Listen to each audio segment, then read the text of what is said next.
আজকের দিনে বেশ কিছু ঘটনা ঘটেছে, নির্বাচনী প্রচারণা শুরু হয়ে গেছে। এর মাঝখানে একটা বাংলাদেশে কথা আছে যে সব পাখি মাছ খায়, মাছরাঙ্গার দোষ হয়। অর্থাৎ অনেক পাখি কিন্তু মাছ টাছ খায়, তবে মাছরাঙ্গার যে এটার উপর দিয়ে দৌড় যায়। তো বিএনপির উপর বরাবরই দোষ আসতেছে যে বিএনপি যখন বলে যে আওয়ামী লীগের নির্দোষ নেতাকর্মীদের কোনো ক্ষতি হতে দেবে না বিএনপি, এই কথাটা কি অযৌক্তিক কোনো কথা? শতভাগ যৌক্তিক। রাজনীতি এদেশে সবাই করছে, সবাই করে। কেউ রাজনীতির পক্ষে গিয়ে সন্ত্রাসী কর্মকাণ্ড করে, কেউ চাঁদাবাজি করে, কেউ আবার জনগণের সেবা করে, কেউ আবার ভালো লাগার জন্য কোনো না কোনো দলকে সাপোর্ট করে।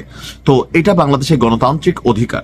এখন যেই মানুষটা রাজনীতি করছে কিন্তু কোন রকম অন্যায় কাজে লিপ্ত হয় নাই, অথবা কোনো চাঁদাবাজি করে নাই, কোনো সন্ত্রাসী কর্মকাণ্ড করে নাই, সেই লোকটা আওয়ামী লীগ করার কারণে অথবা আওয়ামী লীগের কমিটিতে থাকার কারণে অনেকেই এখন গ্রেপ্তারের শিকার হচ্ছেন, বিভিন্ন ধরনের মামলা বাণিজ্যের শিকার হচ্ছেন, হ্যারাসমেন্টের শিকার হচ্ছেন।